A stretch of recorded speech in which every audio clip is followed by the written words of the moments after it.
Hello again. Today I want to invite you into a quiet, focused conversation. Just you and me. If you're here, you're likely someone who creates not just for views or applause, but to build something real, something lasting. And for creators like us, disciplined, intentional, maybe even a little stubborn in our pursuit of mastery, there's a particular kind of challenge that can quietly unravel everything we've built if we don't face it head on. So let's talk about that. The paradox, the quiet, complicated dance between fair use and how YouTube actually works. Not the theory, not the law books, but how the platform you build your dreams on chooses to interpret what's fair and what it doesn't. Now, I want to be very clear with you. This isn't a legal class. I'm not a lawyer, but I am a builder like you. And today we're going to approach this the way a focused builder would, not by memorizing rules, but by doing. I'll walk you through a simple real-world project, a small but mighty strategy to help you avoid wrongful copyright claims by designing your content process with awareness, not fear, awareness.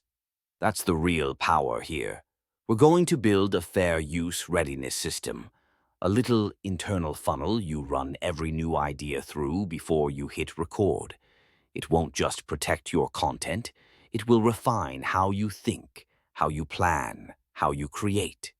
And maybe, just maybe, how you grow into the kind of creator who doesn't panic at the sight of a claim because you already know you've built with clarity. But first, let me tell you a story. It's a quiet one, but one I still think about.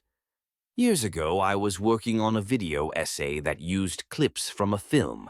The usage was brief, transformative, educative. Everything the fair use doctrine says should be protected. I'd even run it past a friend who studied media law. I uploaded it, proud of the work, ready to finally share something that felt like it had soul.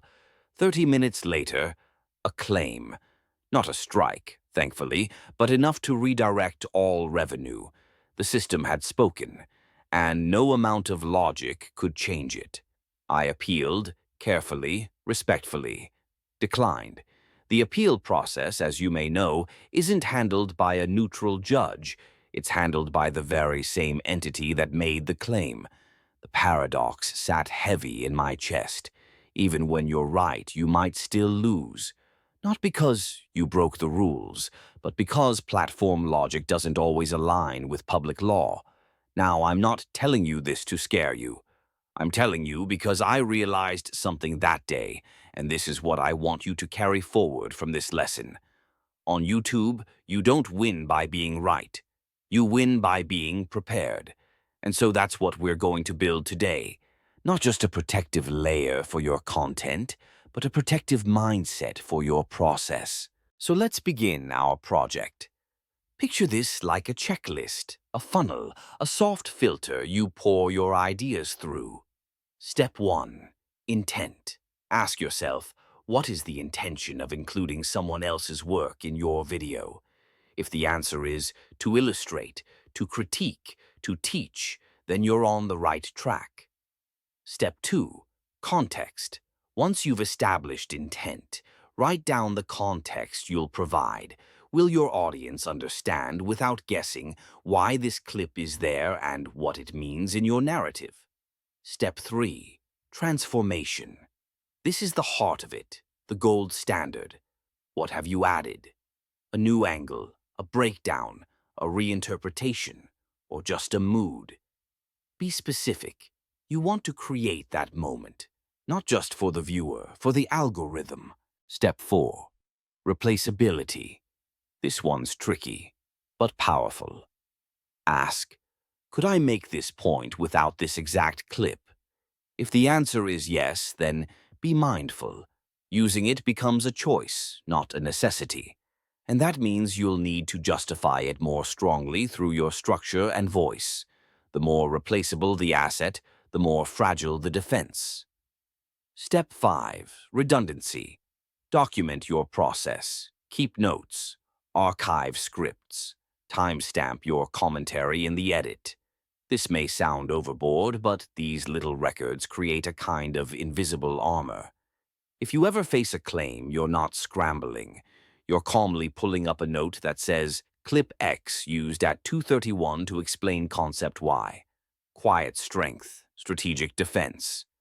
Step 6, and perhaps the most important, emotional clarity. This isn't technical, but it's vital. Don't let the possibility of claims shape your creativity with fear.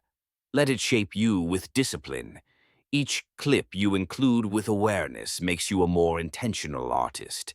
Each workaround, each reimagined metaphor, each original framing makes your voice sharper. Claims may come, but clarity will carry you. Let me tell you one more thing. Years after that video essay got claimed, I went back and rewatched it. I saw the flaws, not in the argument, but in how I structured the message. I realized maybe the claim was a quiet nudge, a call to level up. That lesson changed how I write, film, and teach. I still use references, but now with a funnel, a filter, a practice. That's what I'm offering you today. Not immunity, but insight. YouTube's terms of service shape your future here.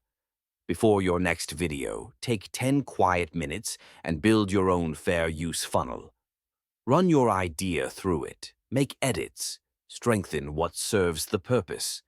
Success isn't just about strategy, it's about endurance. If this lesson resonated with you, hold it close. You're not behind. You're just becoming sharper. That's it for today's session. No hype, no hard sells, just strategy. I'll see you in the next lesson. Until then, stay sharp.